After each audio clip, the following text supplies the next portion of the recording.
दोस्तों आज हम पढ़ने वाले हैं समावेशी शिक्षा का प्रीवियस पेपर सॉल्यूशन और देखते हैं इसके सभी क्वेश्चंस को।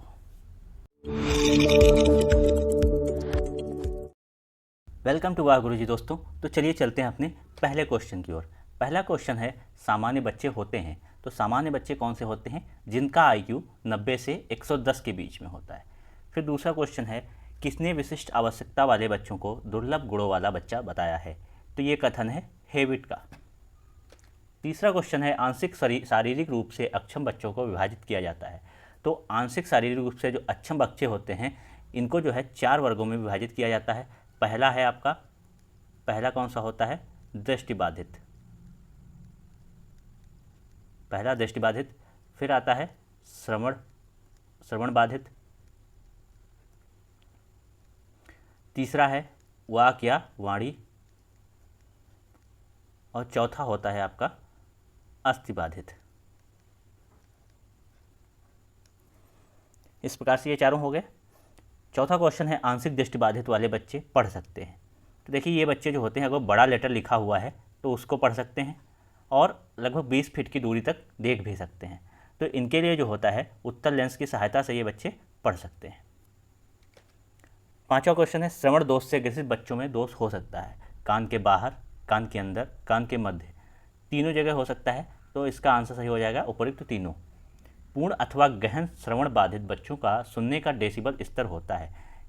पूर्ण की बात की जा रही है, गहन श्रवण अर्थात जिनको बिल्कुल नहीं सुनाई देता है उनको सुनने के लिए जो है 90 से 100 डेसिबल तक का साउंड चाहिए होता है। सातवां क्वेश्चन है निम्नलिखित में कौन अस्थिबाधित बच्चों की विशेषता नहीं है? तो इसमें साफ साफ दिख रहा है हकलाना जो है अस्थिबाधित बच्चों में नहीं आएगा। आपका मेरुदंड का वक्र होना, विकृत नितंब, पाँव फिरा, ये सब अस्थिबाधित बच्चों की विशेषताएं होती हैं। आठवां क्वेश्चन है प्रतिभाशाली बच्चों की बुद्धिलब्धि होती है। तो ये होती है 140 या इससे अधिक, कहीं कहीं 120 से अधिक भी मिलती है। नौवां क्वेश्चन है निर्देशन नवयुवकों को अपने से, दूसरों से और परिस्थितियों से सामंजस्य करना सीखने के लिए सहायता देने की प्रक्रिया है। यह कथन है। तो यह कथन है आपका स्किनर का। किसका है? स्किनर का। फिर 10वां है परामर्श का अभिप्राय है 2 व्यक्तियों का संपर्क जिसमें एक व्यक्ति को किसी प्रकार की सहायता दी जाती है। यह कथन है मायर्स का। देखिए ये जो कथन होते हैं या परिभाषाएं होती हैं ये आपको हर टर्म की लगभग एक एक याद होनी चाहिए, जिससे कोई क्वेश्चन पूछा जाता है कि आप इसको परिभाषित कीजिए तो आप उस परिभाषा को लिख सकते हैं। या कभी कभी ऐसे ही जैसे ये 9वां और 10वां क्वेश्चन आया है कि ये कथन किसका है, जो आपकी याद की हुई परिभाषा होती है कभी कभी वहीं आ जाती है। अदरवाइज तो इसमें तुक्का ही मारना पड़ता है क्योंकि इतने कथन हैं, इतनी परिभाषाएं हैं कि आप नहीं याद कर सकते हैं। 11वां क्वेश्चन है परामर्श में व्यक्ति को समस्या समाधान हेतु सहायता दी जाती है गीतों के माध्यम से, चित्रों के माध्यम से, वार्तालाप के माध्यम से, कहानी के माध्यम से। तो इसमें होगा वार्तालाप के माध्यम से। 12वां क्वेश्चन है परामर्श एवं निर्देशन देने वाली संस्था मनोविज्ञान उत्तर प्रदेश में स्थित है। कहाँ पर स्थित है ये है इलाहाबाद में, जो अब प्रयागराज है। 13वां क्वेश्चन है परामर्श से संबंधित जिले की विशेषज्ञ समिति का नेतृत्व कौन करता है? तो जो जिले की विशेषज्ञ समिति होती है परामर्श से संबंधित, उसका नेतृत्व करता है जिले का मुख्य चिकित्सा अधिकारी। 14वां क्वेश्चन है यह है बाल अवरोध। क्या है? बाल अवरोध। विद्यालय में बाल अवरोध की समस्या को रोकने में प्रमुख रूप से सहायक होते हैं शिक्षक, अभिभावक, निर्देशन एवं परामर्श। तो इसमें बेस्ट ऑप्शन हो जाएगा निर्देशन एवं परामर्श। 15वां क्वेश्चन है निर्देशन एवं परामर्श द्वारा बताया जा सकता है क्या करने योग्य है, क्या न करने योग्य है। दोनों ऑप्शन सही हैं, जिनका समायोग हमको तीसरे में मिलता है क्या करने योग्य है, क्या करने योग्य नहीं है। तो ऑप्शन 3 सही हो जाएगा। फिर चलते हैं अपने अतिलघु उत्तरीय की ओर। 16वां क्वेश्चन है शिक्षक प्रशिक्षुओं को प्रशिक्षण अवधि में समावेशी शिक्षा पर आधारित प्रशिक्षण के 2 उद्देश्य लिखिए। तो प्रशिक्षण अवधि में समावेशी शिक्षा की क्या आवश्यकता होती है? जिससे आप बच्चों के मध्य सामंजस्य बिठा सकें।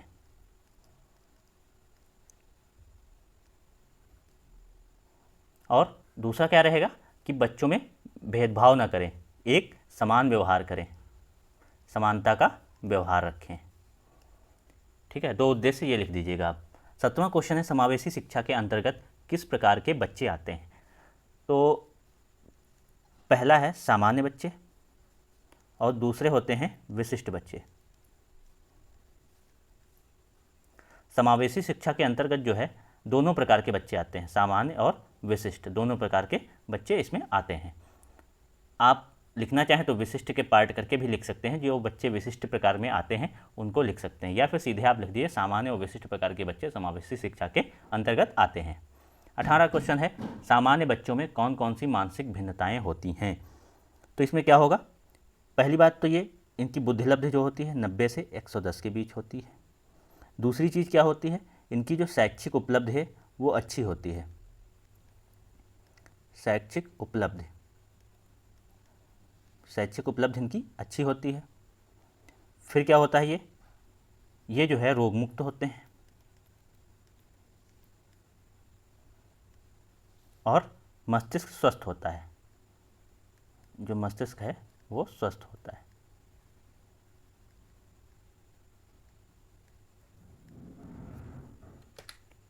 उन्नीसवां क्वेश्चन है, सामान्य बच्चे की दो विशेषताएं बताइए। तो सामान्य बच्चे जो होते हैं ये उभयमुखी होते हैं,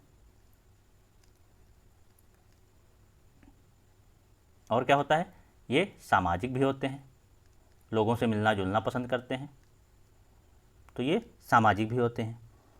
और क्या होता है, आशावादी होते हैं, तो ये इनकी प्रमुख विशेषताएं हो गई। पिछड़े बच्चों से क्या अभिप्राय है। तो पिछड़े बच्चे कौन से होते हैं, जिनकी बुद्धिलब्धि जो है औसत से कम होती है, जो औसत बुद्धिलब्धि होती है उससे कम होती है, या कह सकते हैं जो उनके समकक्ष आयु के बच्चे होते हैं, उनसे वो हर एक पक्ष में कमज़ोर होते हैं, शैक्षिक कमी होती है उनमें, ठीक है, तो ये पिछड़े बच्चे हो जाएंगे। फिर बात आती है 21वें क्वेश्चन की, बच्चे की वास्तविक आयु की गणना से संबंधित सूत्र लिखिए। तो ये IQ वाला सूत्र लिख देना है आपको। IQ इक्वल टू क्या होता है, MA/CA × 100। इसमें MA हो जाता है मानसिक आयु और CA हो जाता है वास्तविक आयु। अब लोग ये भूल जाते हैं MA ऊपर रहेगा या CA ऊपर रहेगा। तो MA क्या होता है, इसको पढ़ेंगे माँ, और माँ का दर्जा सदैव ऊपर होता है, इस हिसाब से इसको याद कर लेंगे, आप कभी नहीं भूलेंगे। 22वां क्वेश्चन क्या है, आंशिक रूप से शारीरिक अक्षम बच्चों के सभी प्रकार लिखिए। मैंने बताया था कौन से प्रकार होते हैं, 4 प्रकार होते हैं, एक अस्थिबाधित, श्रवण बाधित, दृष्टिबाधित और वाक या वाणी बाधित। 23वां क्वेश्चन है, मध्यम रूप से दृष्टिबाधित व्यक्ति के नेत्रों के देखने की क्षमता कितनी होती है। तो इनकी क्षमता होती है 20/70, अर्थात जहाँ पर सामान्य बच्चे जो होते हैं, जहाँ 70 फीट देख सकते हैं, वहाँ वे 20 फीट देख पाएंगे। 24वां है, वाग्दोष का अर्थ स्पष्ट कीजिए। तो वाग्दोष जो है ये अधिगम दोष होता है, और क्या है, जो इसके अंतर्गत बच्चे ध्वनि को समझ नहीं पाते हैं, उसका जो है कूटानुवाद नहीं कर पाते हैं, और इसके लिए वे शीघ्र प्रत्युत्तर नहीं दे पाते हैं। 25वां क्वेश्चन है, अस्थिबाधित बच्चों की पहचान से संबंधित लक्षण लिखिए। तो जो अस्थिबाधित बच्चे होंगे वो पहली बात तो उनका जो कोई ना कोई अंग जो है विकृत होगा, अंग विकृत होना, और लड़खड़ा कर चलना। कैसे चलना, लड़खड़ा कर चलना, या बैसाखी का यूज करना। बैसाखी तो समझते होंगे आप लोग। तो ये सब किसके पहचान है, अस्थिबाधित बच्चों की। 26वां क्वेश्चन है, असुविधा संपन्न समूह के अंतर्गत किस समूह के बच्चे आते हैं। तो जो असुविधा संपन्न समूह है इसमें SC या ST के बच्चे आते हैं। SC क्या है, अनुसूचित जाति, और ST क्या होती है, ये जनजाति होती है। फिर 27वां क्वेश्चन है, निर्देशन एवं परामर्श किन दृष्टिकोण से आवश्यक हैं। तो इसमें क्या लिख देंगे आप, किन दृष्टिकोण से आवश्यक हैं, शैक्षिक, सामाजिक, मनोवैज्ञानिक, या समस्या के निदान हेतु और समस्या समाधान हेतु, या फिर व्यावसायिक समस्याओं के लिए, शैक्षिक समस्याओं के लिए, मानसिक रोगियों के उपचार के लिए, इत्यादि दृष्टिकोणों से आवश्यक हैं। कोई भी आप 2-3 पॉइंट लिख दीजिएगा, काफ़ी रहेगा। 28वां है, परामर्श के क्या उद्देश्य होते हैं। तो परामर्श के उद्देश्यों में आ जाएगा आपका आत्मज्ञान, दूसरा आएगा आत्मस्वीकृति,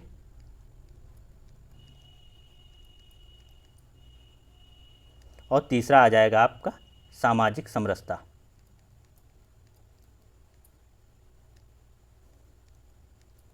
ये हो जाएंगे आपके परामर्श के उद्देश्य।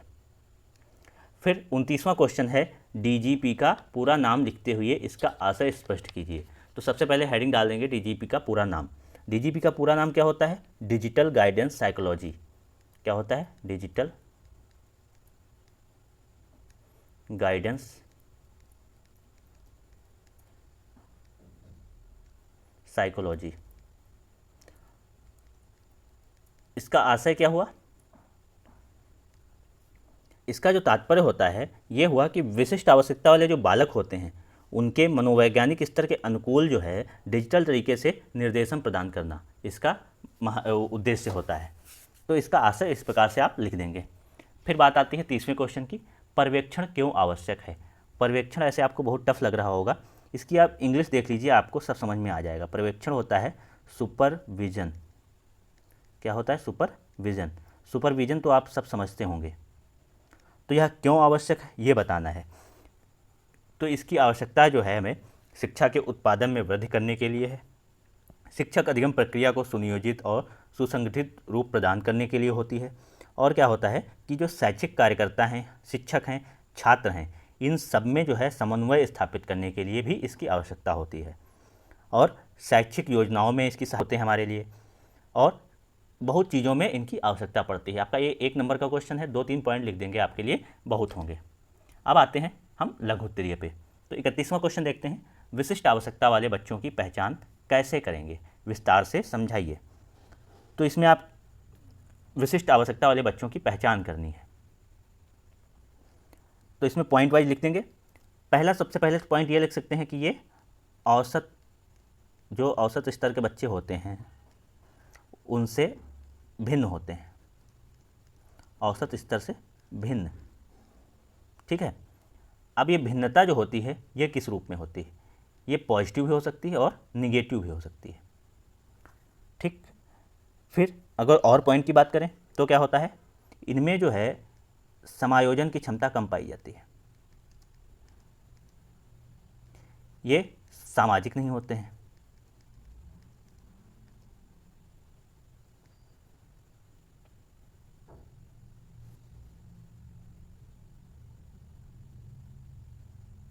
इनके लिए जो होती है विशिष्ट शिक्षा की आवश्यकता होती है।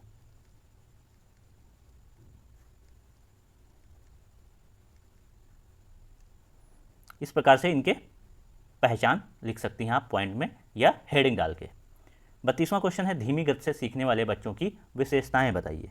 तो धीमी गति से सीखने वाले बच्चों की विशेषताएं बताना बहुत ही आसान है, इसको भी आप हेडिंग डाल के लिखिए या पॉइंट वाइज लिखिए। तो इसमें क्या लिखेंगे कि इनकी ज्ञानात्मक क्षमता कम होती है, ज्ञानात्मक क्षमता कम होती है। कम के लिए हमने नीचे का एरो लगा दिया है, इसका अर्थ होता है कम होती है। ये भी जो है समायोजन नहीं कर पाते हैं,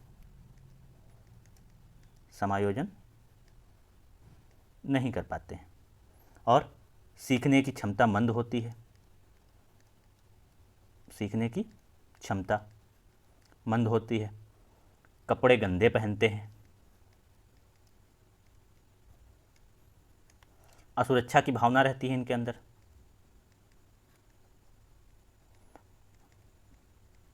और भी कई पॉइंट लिख सकते हैं आप, जैसे सामाजिक गुणों का अभाव होता है,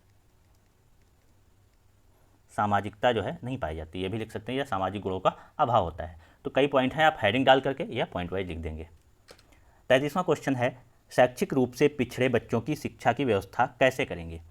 तो जो शैक्षिक रूप से पिछड़े बच्चे हैं इनकी शिक्षा की व्यवस्था करनी है हमें, तो इसमें हम 3 फैक्टर बना लेते हैं, कौन कौन इसका जिम्मेदार होगा और क्या क्या वो व्यवस्था हम कर सकते हैं। पहला सरकार हो जाएगा, फिर समाज हो जाएगा, और फिर समाज से हम अपने को अलग कर लेंगे कुछ देर के लिए, क्योंकि हमारे भी कर्तव्य हैं, तो मैं या हम कर लेंगे। ठीक है।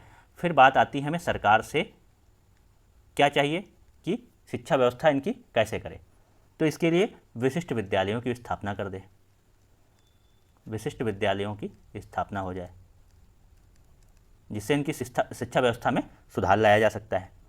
फिर समाज की बात करें तो जो शैक्षिक रूप से पिछड़े बच्चे होंगे तो स्वाभाविक है उनके माता पिता भी पिछड़े ही होंगे, तो उनको जो है समझाना है। ये किसको कार्य करना होगा? हमें, आपको और हमें काम करना होगा कि जो अभिभावक हैं इनके बच्चों के माता पिता हैं, अभिभावक हैं, उनको जो है समझाया जाए और इनको शिक्षा के लिए प्रेरित किया जाए कि बच्चों को आप शिक्षा दीजिए और इनकी उन्नति कीजिए।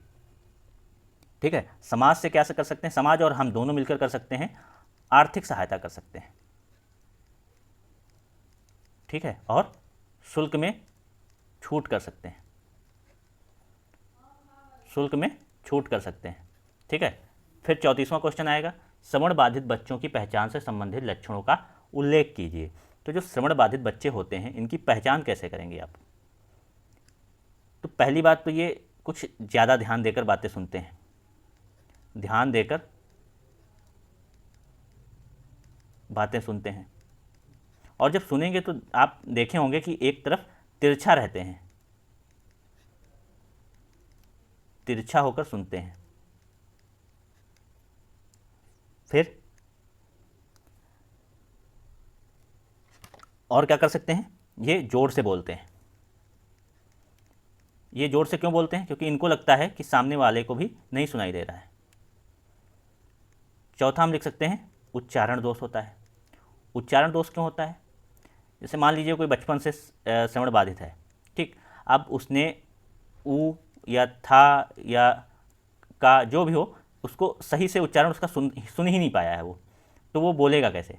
जो सुना नहीं वो बोल भी नहीं पाएगा। ठीक है, तो इसलिए उच्चारण भी गलत करते हैं। तो ये सब पहचान होती हैं जिससे आप जान सकते हैं। ठीक है, आपसे वो फिर से दोहराने को बोलेगा। जैसे मान लीजिए कोई अध्यापक पढ़ा रहा होगा तो वो दोहराने को बोलेगा कि फिर से दोहरा दीजिए, जब सुन नहीं पाएगा वो। इस प्रकार से कई पॉइंट लिख सकते हैं आप। पांचवा है वाक दोष कितने प्रकार के हो सकते हैं? तो वाक दोष कई प्रकार के हो सकते हैं, जैसे उच्चारण दोष, फिर हकलाना, और आवाज़ की समस्या हो सकती है। आवाज़ की समस्या कैसे? कि मान लीजिए लड़खड़ाती आवाज़ है या पतली आवाज़ है, मोटी आवाज़ है, कंपकपी वाली आवाज़ है। कई बार ऐसा होता है ना कि ऐसी आवाज़ें हो जाती हैं कि हमको समझ में नहीं आता है, तो वही चीज़ है इसमें। और कुछ होते हैं देर से बोलते हैं, देर से बोलते हैं, कुछ हकलाते हैं और कुछ देर से बोलते हैं। ठीक है, तो ये जो सब प्रकार हैं देर से बोलने वाले, ठीक है, कम सुनने वाले, इसमें भी होते हैं कम सुनने वाले। तो ये सब वागदोष के प्रकार हो जाएंगे आप। 36वां क्वेश्चन है समस्यात्मक बच्चे कौन होते हैं? इनकी पहचान कैसे करेंगे? बिंदुवार समझाइए। समस्यात्मक बच्चे ये कौन होते हैं? जो समस्या उत्पन्न करते हैं। क्या करते हैं? ये समस्या उत्पन्न करते हैं। कहाँ उत्पन्न करते हैं? विद्यालय में, चाहे वो घर हो या कक्षा हो, इनका मकसद ही होता है समस्या उत्पन्न करना। इनकी पहचान कैसे करेंगे? ये बात आती है। तो कैसे करेंगे? निरीक्षण से कर सकते हैं, निरीक्षण से कर सकते हैं, साक्षात्कार से कर सकते हैं, और जो वार्तालाप कर सकते हैं। किससे वार्तालाप? करके मित्रों से, इनके अभिभावक से, टीचर्स से इनकी पहचान कर सकते हैं। और अंतिम लिख सकते हैं आप मनोवैज्ञानिक परीक्षण से, मनोवैज्ञानिक परीक्षण से।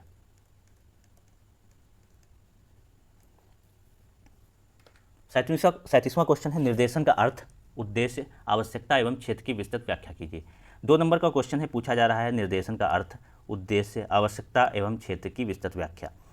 1 पॉइंट, 2 पॉइंट, 3 पॉइंट और चौथा पॉइंट, 4 पॉइंट लिखने हैं आपको 2 नंबर में। तो आप इसको लिखते ही रहेंगे या इसका आप थोड़ा थोड़ा करके निकाल लेंगे, नहीं तो आप इसको लिखते ही रहेंगे। निर्देशन का अर्थ, एक परिभाषा लिख दीजिए आप। उद्देश्य, 2 उद्देश्य लिख दीजिए। निर्देशन के क्या उद्देश्य होते हैं? सामंजस्य बनाए रखना, किसमें? शिक्षक में, कर्मचारियों में, अभिभावकों में और छात्रों में। ठीक है, और क्या कर सकते हैं? सकारात्मकता, सकारात्मकता बनाए रखना। ठीक है, छात्रों में समन्वय स्थापित करना, जो छात्रों के बीच बीच में, और सहयोग की भावना। ये सब इसके हो जाएंगे उद्देश्य, सहयोग की भावना। फिर बात आती है आवश्यकता क्या हो सकती है इसकी निर्देशन की आवश्यकता। तो निर्देशन की आवश्यकता के लिए क्या करेंगे? शैक्षिक दृष्टिकोण से हो सकती है, सामाजिक दृष्टिकोण से हो सकती है, मनोवैज्ञानिक दृष्टिकोण से हो सकती है, या राजनीतिक दृष्टिकोण से हो सकती है। तो ये आप आवश्यकता में लिख देंगे। फिर आती है बात क्षेत्र की। क्षेत्र क्या हो सकते हैं? वैयक्तिक क्षेत्र हो सकता है, व्यक्तिगत क्षेत्र हो सकता है, शैक्षिक क्षेत्र हो सकता है, और व्यावसायिक हो सकता है। जब व्यावसायिक होगा तो अव्यावसायिक भी हो सकता है। ठीक है। और क्या हो सकता है, स्वास्थ्य हो सकता है। तो ये सब व्यक्ति निर्देशन, शैक्षिक निर्देशन, व्यवसायिक निर्देशन या स्वास्थ्य निर्देशन, ये सब इसके क्षेत्र हो जाएंगे। फिर बात आती है परामर्श को परिभाषित करते हुए इसके उद्देश्य लिखिए। तो परामर्श की परिभाषा अभी आपके ही पेपर में दी गई थी, किसके अनुसार, मायर्स के अनुसार। मायर्स के अनुसार क्या था, परामर्श का तात्पर्य दो व्यक्तियों के संपर्क से है जिसमें एक को किसी प्रकार की दूसरे व्यक्ति द्वारा सहायता प्रदान की जाती है।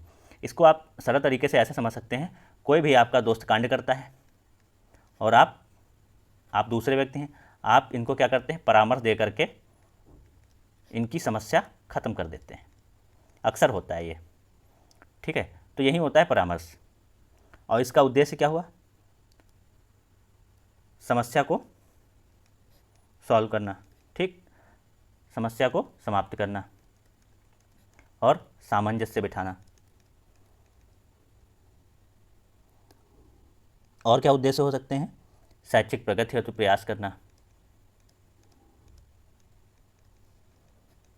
शैक्षिक प्रगति हेतु प्रयास, ठीक। तो इस प्रकार से आप उद्देश्य लिख देंगे। 39वां क्वेश्चन है, परामर्श में सहयोग देने वाली संस्थाओं का उल्लेख कीजिए। तो कौन कौन सी संस्थाएं हैं जो परामर्श में सहयोग करती हैं। तो इसमें आप सबसे पहले लिख लीजिए जिला चिकित्सालय, जो आपके अभी पेपर में भी था। पेपर से तो जो मिले वो उठा लीजिए, आपका आधा पेपर जो है पेपर से ही सॉल्व हो जाएगा। जिला चिकित्सालय हो गया। दूसरा हो गया मनोविज्ञानशाला, ये भी था आपके पेपर में। तीसरा क्या हो जाएगा, डाइट। चौथा हो जाएगा आपका एनजीओ जाते हैं जो, वो भी परामर्श में सहयोग देते हैं। और पांचवा आप लिख दीजिए समुदाय, समुदाय भी आपका सहयोग करता है इसमें। 40वां एवं अंतिम क्वेश्चन है, बाल अधिगम्य निर्देशन एवं परामर्श का महत्व बताइए। तो इसमें क्या हो जाएगा, एक तो स्वक्षमता को विकसित करना, कैसे बालक अपनी क्षमताओं को विकसित कर सकता है, तो क्या होगा, स्वक्षमताओं को विकसित करना। और क्या हो सकता है, छात्रों की समस्याओं के निदान के लिए, तो समस्याओं का निदान, समस्याओं का निदान, ये भी इसका महत्व है। मार्गदर्शन, छात्रों का मार्गदर्शन। और सबसे इम्पॉर्टेंट पॉइंट है सर्वांगीण विकास, बालकों का सर्वांगीण विकास। या आप हेडिंग डाल करके इनके अंतर्गत भी लिख सकते हैं या पॉइंट वाइज लिख सकते हैं। पॉइंट लिखते हैं तो आप 5 से 6 पॉइंट कम से कम लिखिए, और हेडिंग्स लिखते हैं तो 4 हेडिंग्स काफ़ी होंगी। तो इस प्रकार दोस्तों हमने आज का ये पेपर कंप्लीट कर लिया है। तो उम्मीद करते हैं दोस्तों आपको ये वीडियो अच्छी लगी होगी। अगर हमारी वीडियो अच्छी लगी है तो प्लीज़ लाइक कीजिए, शेयर कीजिए और हमारे चैनल को सब्सक्राइब कीजिए। इसके नोट्स आपको नीचे दिए गए लिंक द्वारा मिल जाएंगे, आपको उससे टेलीग्राम चैनल ज्वाइन करना होगा, और वहाँ पर हैंड रिटन नोट्स मिल जाएंगे। वहाँ पर और भी क्वेश्चंस मिलते रहेंगे, आपको क्विजेज मिलती रहेंगी, तो उसको ज़रूर ज्वाइन कीजिए। Thank you.